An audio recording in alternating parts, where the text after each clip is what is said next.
Hello viewers, you're welcome to the Builders Guide channel. It's our maiden interview on our platform and we are glad you've joined us. We are talking today about how to safely acquire land in Ghana.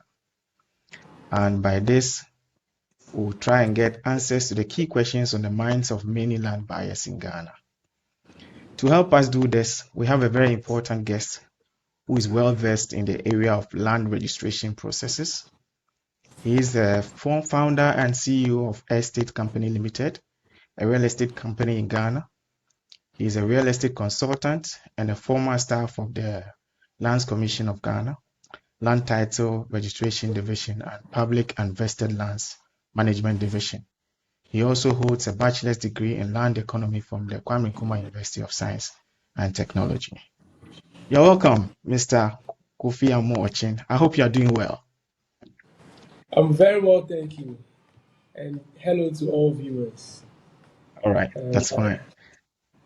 That's fine. Looking forward to having a very wonderful discussion. That's great. That's great.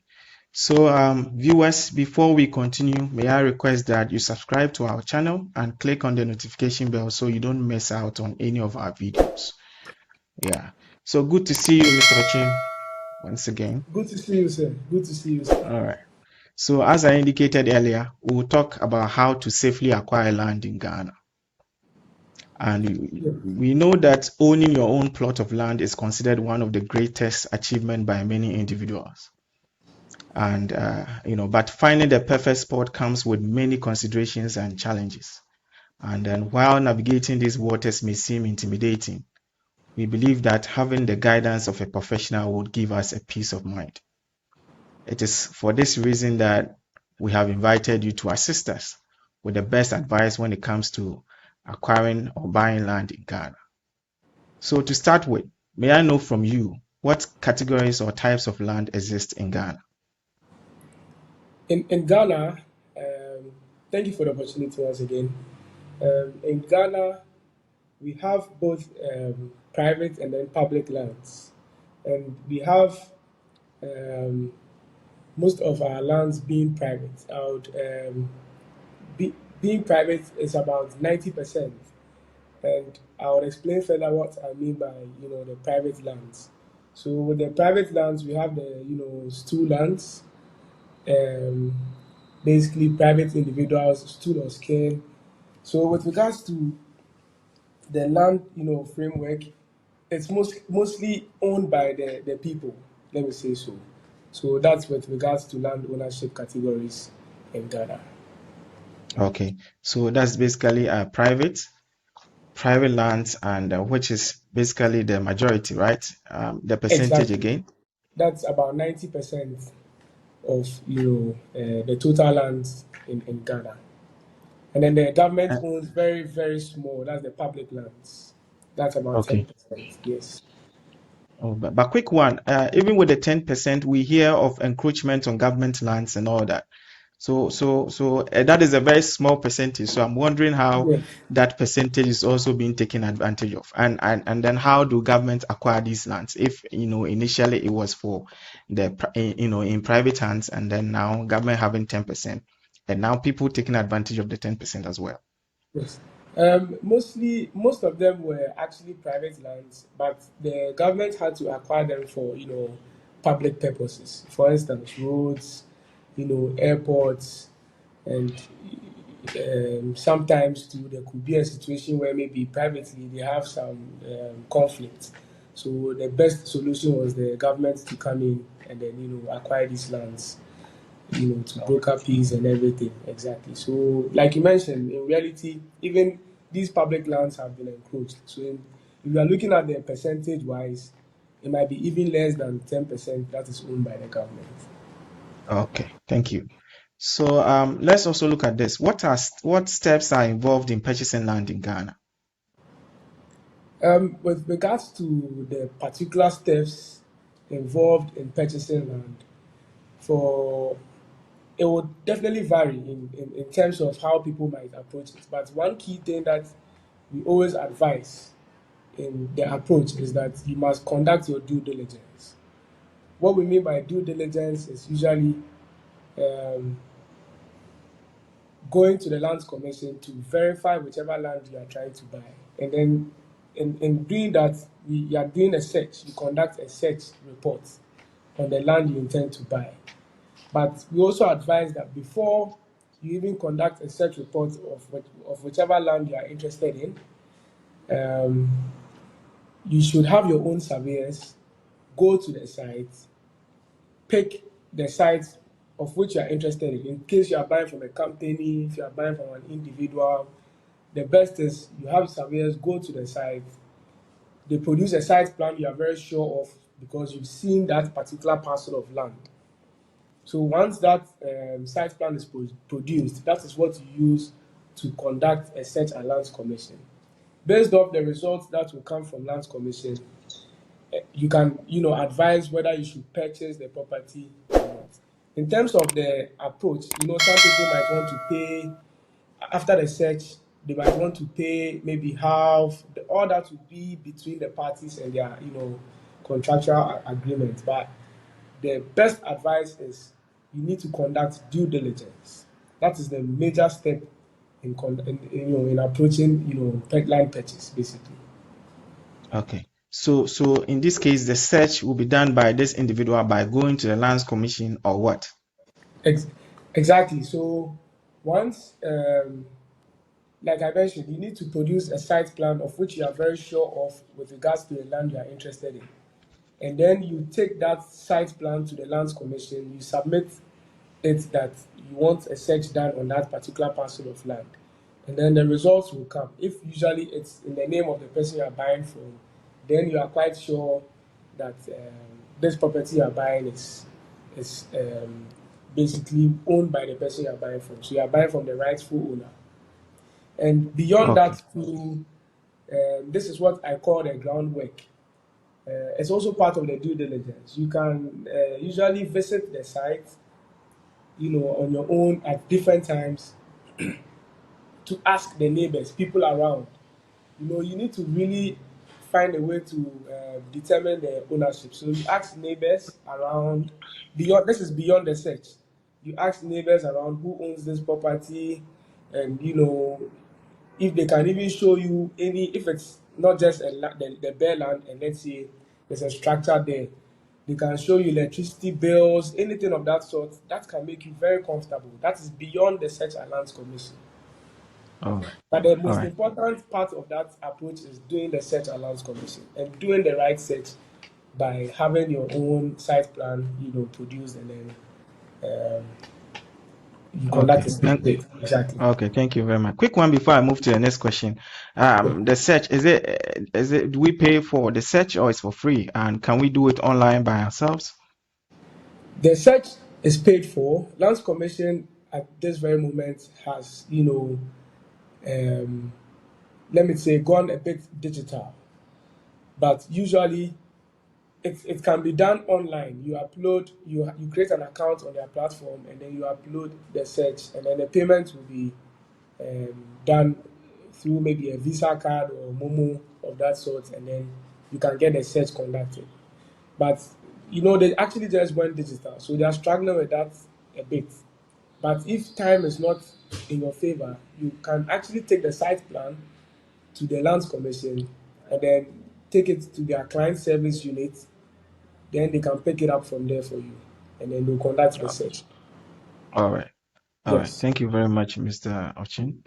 All right. So, what are the lease periods of lands in Ghana? The lease period. For the lease periods, let me just quickly talk about the interest in lands quickly. We have basically we have the leasehold interest, we have the freehold interest, but mostly our lands, according to the New Lands Act 2020, people cannot acquire a freehold any longer. With the lease periods in Ghana, most of them are usually 99 years, but that is for only Ghanaians. And usually, if you are a non-Ghanaian citizen, if you are not Ghanaian, the highest you can have is about 50 years. Oh, okay. Okay. Yes. All right. All right. All right. Thank you. Thank you very much, Mr. Ochin. And there's also a place in the indenture where it is stated that the lessee pays yearly rent to the lessor. Why and where do we pay the rent to? Yes, usually with regards to the rent, for stool lands, for instance, they have an office. It's called the Office of Administration of Stool Lands, and they usually have them attached to Lands Commission. So with the rent, that has to be paid. It's set, yearly. It's called ground rent. That rent is actually paid, and it goes to the stool to for basically their administration of their offices, and then their, let's say, secretariat. They use that to, they have a fiduciary interest for their people, so they need to actually collect these rents to manage their area. That is the reason they collect the rent.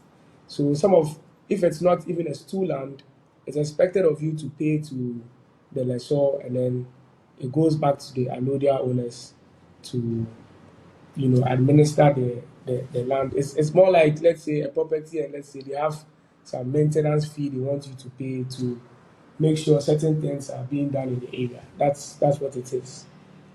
So are there any sanctions if the client decides not to pay?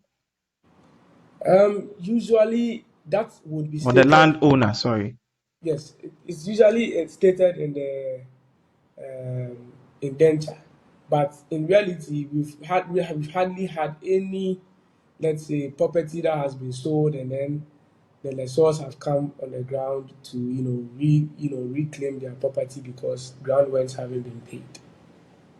Okay. Ideally, usually they try to set that sanction, but most indentures, they even don't write it in there. They just put it in there as a responsibility of the landowner. All right. Thank you very much, Kofi. So how much does a plot of land typically cost in Ghana? Uh, can Uh, you help? that's that really varies. So I was looking at, for a plot of land that's in Ghana now. What people usually consider a plot is 100 by 70 feet. It really depends on the area. First of all, if you are looking at East Legon, it's totally different from, let's say, a plot of land at Kaswa, because of the demand and supply. But they usually vary as I can't really mention an average, but plots of land, some even vary from as little as, let's say, 40,000 Ghana cedis, and some go as high as, and people even charge even in dollars as high as $100,000. They usually vary. Okay. Okay. Yeah. Okay. But what's your take on those who, especially real estate companies who are into sale of land, those who give periods, I mean longer periods for land payments, to be done because probably the amount is huge, and then they spread the payment maybe for some number of years for client to pay. I've had heard of situations where after payment is done, they can't allocate, this, or they can't even find the land, even though they've been there initially. What's your take on, giving, longer periods for land payment to be done? Okay. Longer periods is actually, for me, a good thing because, they are really looking at the income levels of people. But the challenge is what you mentioned. Given longer periods, sometimes, these companies have not been able to, assist with, people getting to know where their land is and everything. I personally think that is coming from the company's, let me say, inefficiencies. Because if you've parceled out a land and you've decided to sell this portion of land to a Ghanaian, and you've decided the person should pay maybe in 5 years installments, or let's say that'll be about 60 months installment. Usually, what people do, what serious companies do, is they have pillars there, or they even take a bit of addition for you to construct a short wall. So you always know where your particular property is. But like I said, it's the shortfalls of the company. Most of them usually are not um, administering these things the best way. That is how come these challenges are. But my take on long-term payments, it's okay. I mean, that shows they are really considering the income levels of Ghanaians, and Yeah, it's not I bad. agree. I agree to that. I agree to that. What steps are involved in registering land in Ghana? The steps involved in registering land in Ghana, um, it's it's it depends on where your land is as well. For instance, in Accra, where we have the land title registry, if your land is a stool land, you would have Yes. to register. If your land is a stool land, you would have to register with a stool first of all. Then you bring it to Lands Commission. There's a division called Public Invested Land Management Division. You have to now take that registered document to the Public Invested Land Management Division. You register with them, and then you can go ahead to do a title registration as well, because Accra is considered a title registry. So for that particular land, if it's a stool land, you have to go through 3 registrations, which is stipulated even in the Lands Act. For instance, if you also take a land that is not a stool land, that was same thing also applies to a government land. If you buy a government property, you would go through the registration with government directly, public invested land management, and then you do the title registration as well. So which is that's double. If you buy a family land, usually people go straight ahead to do the uh, registration and land title registration. That's one Yeah. actually. So the Yeah. actual process, Oh, go ahead. Go ahead. okay. So the actual process would basically be the requirements Lands Commission would expect from you in terms of they now require a barcoded size plan, and usually before every form of registration, you should pay the tax on that transaction. That is the stamp duty. So these are some of the things they actually require. Any other thing in terms of ID, if it's let's say from your parents, they want a will, any document they require to make registration easier, they would request it definitely. All right. Thank you. In your delivery, I think you mentioned that if it has to do with government land, can government lands be bought? And then what Yes. are the processes? Usually, one can actually apply to government for a government land. But you see, most of them in reality are not even bare lands. The government doesn't really have lands that um, are usually available for sale. So usually people write to government, and then if government has any opportunity, they have a meeting and then they consider your application. That is what is the process for acquiring a government land. Okay. But we hear of, especially in Accra, some places where we hear those lands are government lands, but are being occupied, illegally by, certain people. And because of that, they do not have any documentations to them. What happened to these individuals? I mean, what will Um, eventually for happen? for these individuals, for some situations, like I can give you a clear example. For instance, some part of Botiano was Yes. owned by government, but the government declared that they can regularize anyone who is on their land. So the key thing here is government gives the opportunity for you to regularize with them. So which means they can give you the documents. You would have to apply and show proof of possession of that land for quite some time, and then they'll look at that application and then they'll regularize the property for you, so you can have a legitimate document from the government basically, and all will be done And at then Lands Commission. okay, okay. So well, are you saying people can take the risk, or because No, what happens if the government decide not to regularize their stay there? eh, usually with situations of that nature, because the government still probably is doing an airport extension, they would have to move all these people from that area. was on the part of government, they shouldn't have allowed people to encroach, but that is the reality we find ourselves. So we would advise people, when you're on a government land, you need to apply for regularization. But if it is something that might be rejected, you just need to advise yourself not to be there in the first place. Oh, okay. Okay. So, what is property tax and what tax categories are available for what types of land? Um, with regards to tax on properties, I can talk about the stamp duty. That is the document, let's say for the transaction. Stamp duty is zero point 0.5, usually 0.5% to about 1% of the value of the property. We have the rent tax. The rent tax, which is about 8% of the rent every month, that should be paid to the government. And we have the one that we usually all know, that is the property tax. That also is about, that is not on the transaction, but basically it's usually collected yearly. But in reality, it's not really enforced. People are not, being um, the GRA hasn't really been up to tact with it. That is the general property tax. That one is also about 0.5% to 2%. And Okay. that depends on the area as well and the value. If the values are high, the percentage is lower. Okay.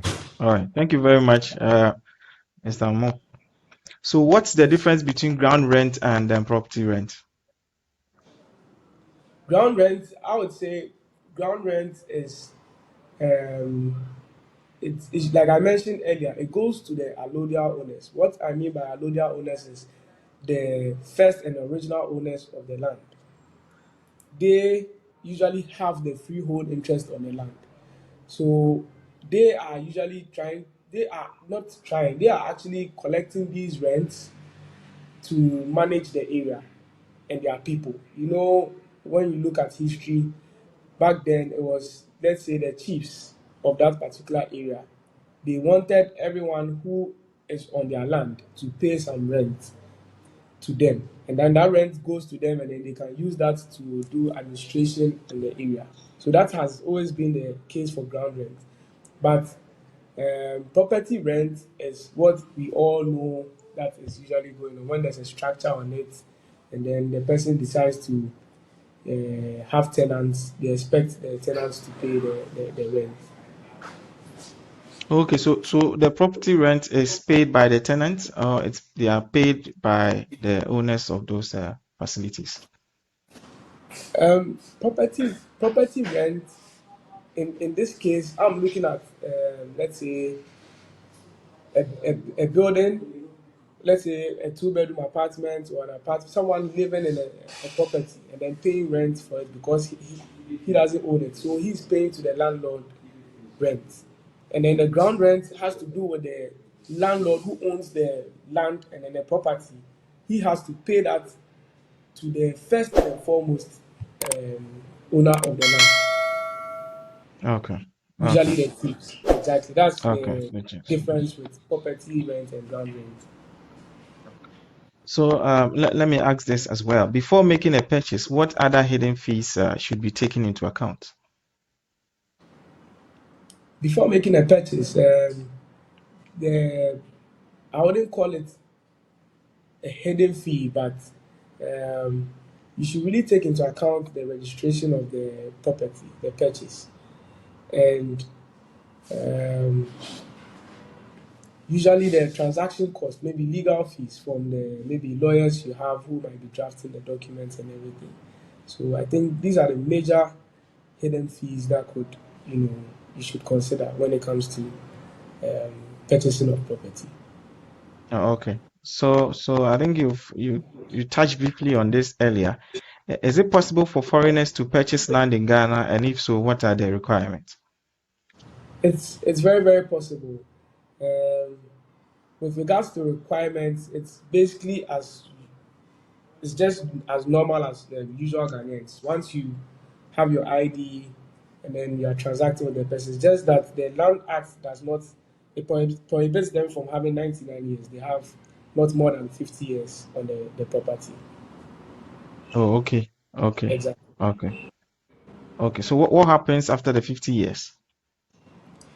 Usually, what happens after the 50 years, the land um, reverses ideally if your tenure on the land is up, it reverses to the person you bought it from.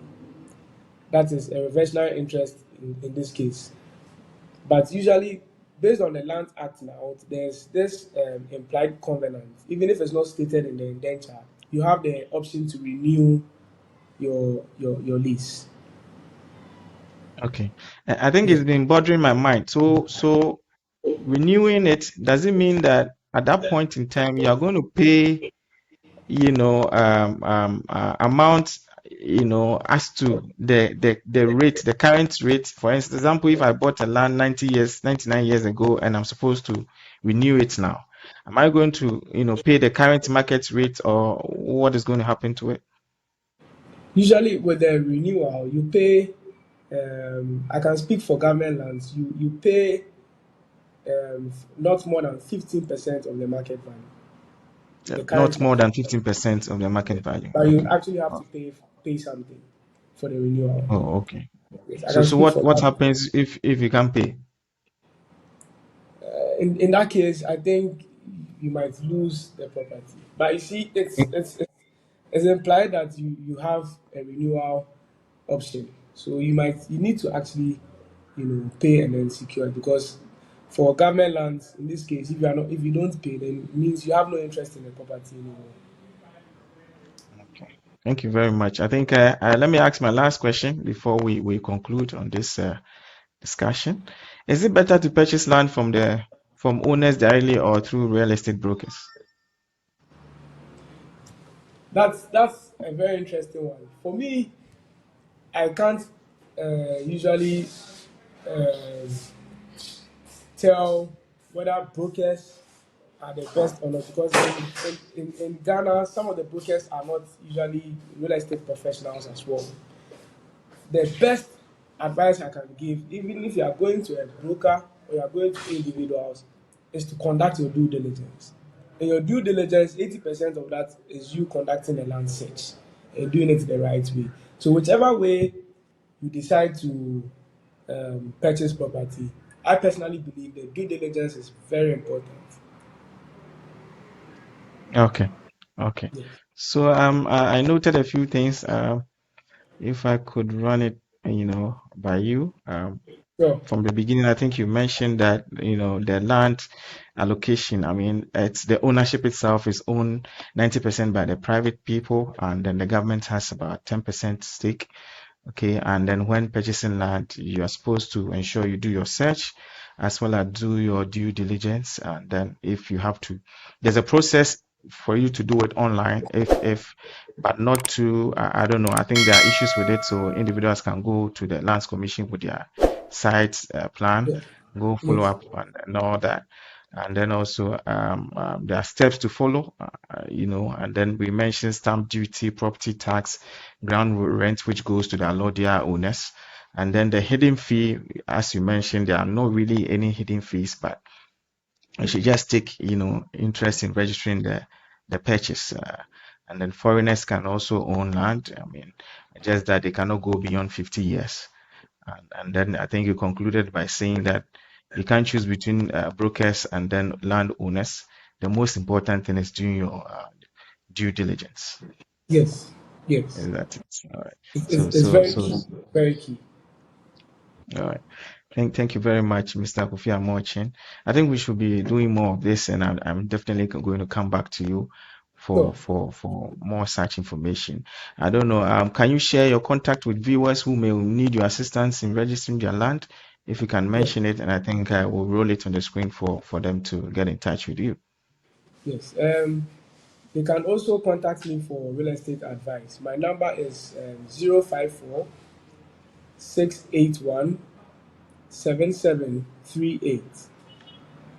Okay. All right. Yes.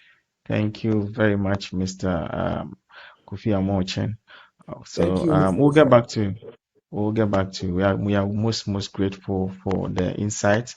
And I think listeners are going to love this, and then they are definitely going to reach out to you, especially when it comes to a lot of litigation issues right here in Ghana, especially in Accra. So they need more such information to help them in the processes of acquiring land.